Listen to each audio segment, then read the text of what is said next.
Good morning everyone. आज हम cost accounting में इकाई अथवा उत्पादन लागत निर्धारण विधि यूनिट और आउटपुट कॉस्टिंग मेथड करेंगे।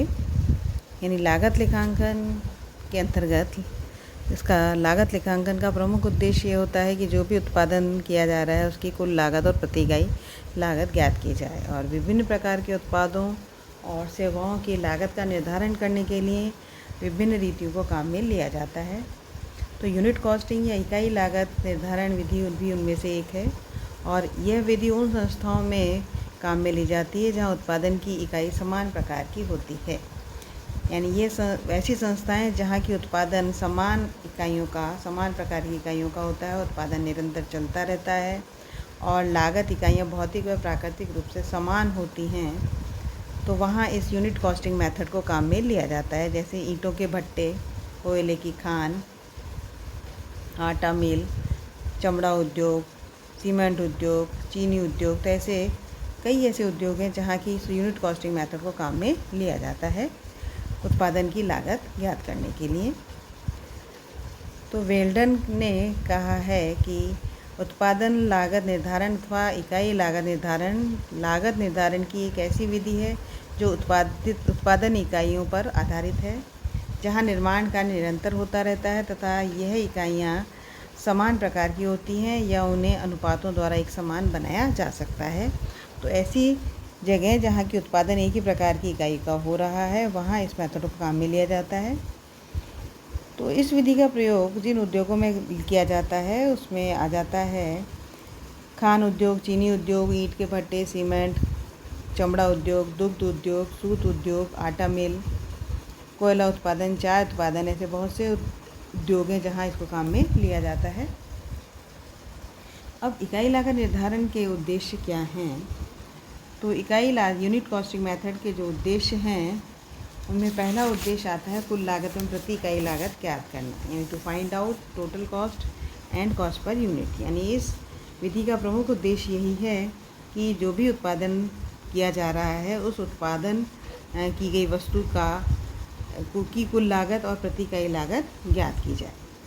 कुल लागत का दूसरा उद्देश्य है कुल लागत का विश्लेषण, to analyse the total cost. यानी इस विधि के अंतर्गत जब कुल लागत ज्ञात की जाती है तो कुल लागत ज्ञात करने के बाद लागत को मूल लागत, कारखाना लागत यानी prime cost, works cost, cost of production and total cost में विभाजित किया जाता है और फिर उसको एनालाइज किया जाता है। थर्ड है तुलनात्मक अध्ययन, कंपैरेटिव स्टडी। यानी इस विधि के द्वारा पिछली अवधि में किए गए व्ययों का चालू वर्ष में किए गए विभिन्न व्ययों से तुलनात्मक अध्ययन करके लागत पर नियंत्रण करने का प्रयास किया जाता है। नेक्स्ट है लागत के प्रत्येक तत्व का कुल लागत से प्रतिशत ज्ञात करना, to find out percentage of each element of cost to total cost. यानी लागत के 3 तत्व हैं महत्वपूर्ण, सामग्री, श्रम और व्यय। तो लागत के प्रत्येक तत्व का कुल लागत पर कितना परसेंटेज है, यानी कितना परसेंट मटेरियल कॉस्ट लगी है, कितना लेबर कॉस्ट है और कितना एक्सपेंसेस हैं, तो ये प्रतिशत ज्ञात इससे किया जा सकता है और वो ज्ञात करना है इसका उद्देश्य है। नेक्स्ट आता है विक्रय मूल्य तथा लाभ ज्ञात करना, to find out selling price and profit. यानी इस विधि द्वारा उत्पादित वस्तु की प्रति इकाई लागत ज्ञात करने के बाद उसमें एक निश्चित दर से लाभ जोड़कर उसका विक्रय मूल्य ज्ञात किया जा सकता है और अगर विक्रय की राशि दे रखी है तो कुल लागत उसमें से घटाने के बाद लाभ की राशि भी ज्ञात की जा सकती है।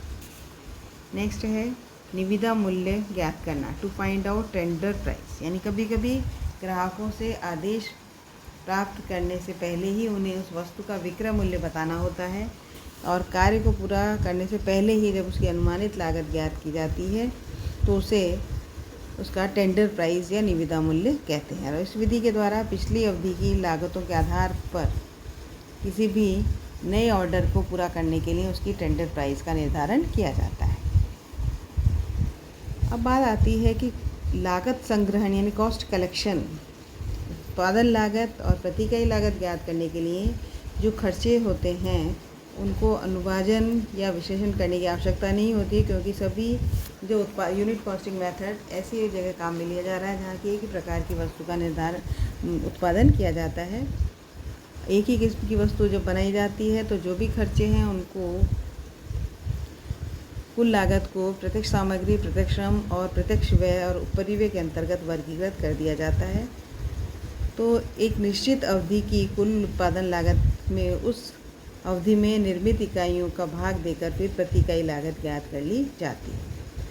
तो इसके लिए एक कॉस्ट शीट या लागत पत्र तैयार किया जाता है और इसमें लागत पत्र में डायरेक्ट मटेरियल आता है सबसे पहले, क्योंकि एलिमेंट ऑफ कॉस्ट में मेन एलिमेंट होता है मटेरियल। तो किसी भी वस्तु का जब उत्पादन किया जाता है तो उसमें जो कच्ची सामग्री काम में ली जाती है, जो मटेरियल कंज्यूम होता है, प्रयुक्त सामग्री की लागत में याद की जाती है। तो इसको या तो जो भी उत्पादन किया गया है उसका सामग्री सार तैयार किया जाता है और मटेरियल एब्स्ट्रैक्ट से ये पता लगा लिया जाता है कि सामग्री का प्रारंभिक स्टॉक कितना है, एक निश्चित अवधि में कितना सामान मटेरियल क्रय किया गया है और क्लोजिंग स्टॉक क्या है। तो मटेरियल कंज्यूम्ड निकालने के लिए opening stock of raw material में ऐड करेंगे purchase of raw material and add करेंगे कैरेज इनवर्ड्स। ये ऐड करने के बाद फिर closing stock of raw material को घटा दिया जाएगा तो रॉ मटेरियल कंज्यूम्ड आ जाएगी। नेक्स्ट आता है एलिमेंट डायरेक्ट वेजेस, यानी प्रत्यक्ष मजदूरी की राशि वेजेस शीट से या वेजेज एब्स्ट्रैक्ट से पता कर ली जाती है कि एक ही प्रकार की वस्तु का उत्पादन किया जा रहा है तो श्रम को प्रत्यक्ष और अप्रत्यक्ष श्रम लागत में विभाजित करके प्रत्यक्ष श्रम लागत को मूल लागत में और अप्रत्यक्ष श्रम लागत को कारखाना लागत में शामिल कर लिया जाता है। नेक्स्ट आता है डायरेक्ट एक्सपेंसेस, प्रत्यक्ष व्यय, यानी ऐसे व्ययों का उत्पादन विषय से सीधा संबंध होता है और ये खर्चे सामान्यतः वित्तीय लेखों से, फाइनेंशियल अकाउंट से पता कर लिए जाते हैं। जैसे ऐसे खर्चों में आ जाता है जैसे रॉयल्टी है, अधिकार शुल्क, उत्पादन शुल्क, नक्शा एवं डिज़ाइन बनाने के व्यय, विशेष सांचे इत्यादि के व्यय। तो ये डायरेक्ट एक्सपेंसेस हैं। और उसके बाद आता है इनडायरेक्ट एक्सपेंसेस या ओवरहेड्स। तो मूल लागत के अलावा जिन व्ययों को कुल लागत में शामिल किया जाता है उन्हें अप्रत्यक्ष व्यय कहते हैं या ओवरहेड्स कहते हैं। और ओवरहेड्स को factory overhead, office overhead and selling and distribution overhead में वर्गीकृत करके फिर लागत में शामिल किया जाता है।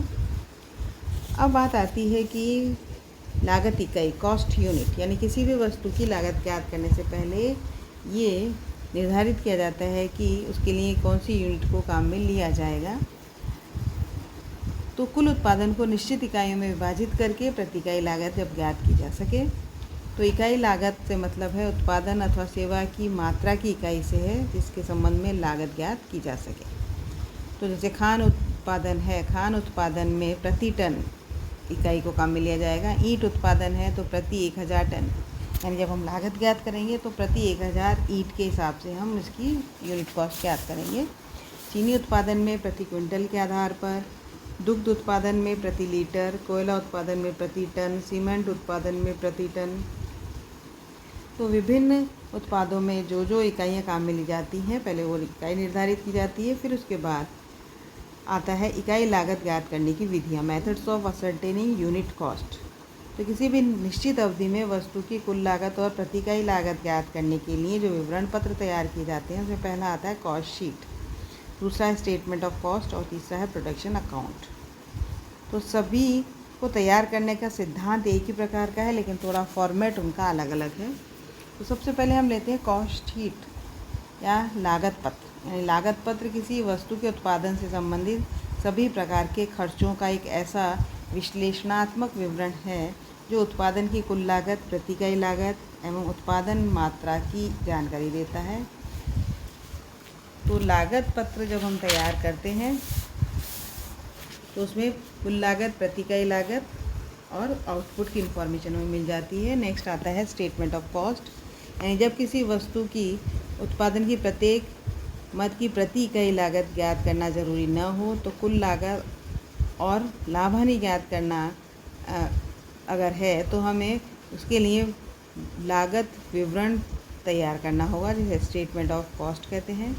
तो लागत पत्र और लागत विवरण दोनों ही समान सिद्धांतों पर तैयार किए जाते हैं लेकिन लागत विवरण अनुमानित लागत व निविदा मूल्य ज्ञात करने के लिए बनाया जाता है, यानी स्टेटमेंट ऑफ कॉस्ट इसके लिए बनाते हैं।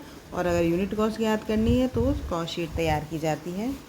इनमें कुछ थोड़ा बहुत अंतर है, तो difference between cost sheet and statement of cost, तो दोनों में जो अंतर है, पहला अंतर ये है कि कॉस्ट शीट यानी लागत पत्र में उत्पादन की कुल मात्रा, कुल लागत व प्रति इकाई लागत दर्शाई जाती है, जबकि लागत विवरण में केवल कुल लागत को ही दिखाया जाता है।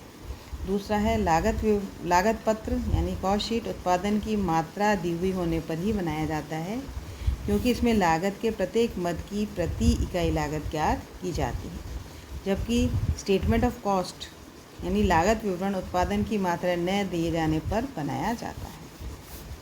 लागत पत्र में 2 अवधियों व 2 उत्पादों की प्रति इकाई लागत का तुलनात्मक अध्ययन किया जा सकता है, जबकि स्टेटमेंट ऑफ कॉस्ट यानी लागत विवरण में ऐसा कोई तुलनात्मक अध्ययन संभव नहीं है। नेक्स्ट है, सामान्यतः लागत पत्र में लाभ नहीं दर्शाया जाता, जबकि लागत विवरण में लागत के साथ साथ विक्रय मूल्य दिखाकर लाभ की राशि भी दिखाई जाती है।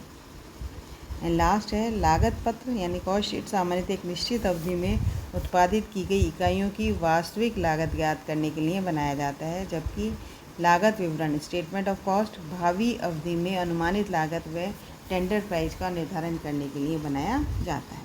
तो यह फॉर्मेट दे रखा है, कॉस्ट शीट का फॉर्मेट है, इसमें नॉर्मल फॉर्मेट, इसका जो सिंपल फॉर्मेट है, सिंपल फॉर्मेट में आ जाएगा कॉस्ट शीट ऑफ उस कंपनी का नाम फॉर द पीरियड, किस पीरियड के लिए बना रहे हैं, फिर आउटपुट यानी उत्पादन की सूचना दे रखी है तो आउटपुट इन यूनिट्स आ जाएगा, और उसके लिए क्या इकाई ली गई है यूनिट साइड में आ जाएगा। और इसमें एक कॉलम बनेगा पर्टिकुलर, दूसरा टोटल कॉस्ट और तीसरा कॉस्ट पर यूनिट। तो सबसे पहले हम लेंगे डायरेक्ट मटेरियल या रॉ मटेरियल कंज्यूम्ड, फिर आएगा डायरेक्ट वेजेस या labour, direct expenses, chargeable expenses, ये तीनों ऐड कर लेंगे तो प्राइम कॉस्ट आ जाती है। प्राइम कॉस्ट में वर्क्स और फैक्ट्री ओवरहेड ऐड करते हैं तो वर्क्स या फैक्ट्री कॉस्ट आ जाती है। उसमें ऑफिस एंड एडमिनिस्ट्रेटिव ओवरहेड्स को ऐड कर देते हैं तो कॉस्ट ऑफ आउटपुट या कॉस्ट ऑफ प्रोडक्शन आता है। एंड कॉस्ट ऑफ प्रोडक्शन में सेलिंग एंड डिस्ट्रीब्यूशन ओवरहेड को ऐड करेंगे तो टोटल कॉस्ट या कॉस्ट ऑफ सेल्स आ जाएगी। और सेल्स की सेलिंग प्राइस दे रखी है तो सेलिंग प्राइस में से टोटल कॉस्ट को माइनस करेंगे तो प्रॉफिट आ जाएगा, और परसेंटेज ऑन कॉस्ट और सेलिंग प्राइस। तो ये तो है कॉस्ट शीट का सिंपल फॉर्मेट, और डिटेल फॉर्मेट दे रखा है, इसमें डिटेल एक साथ दी हुई है।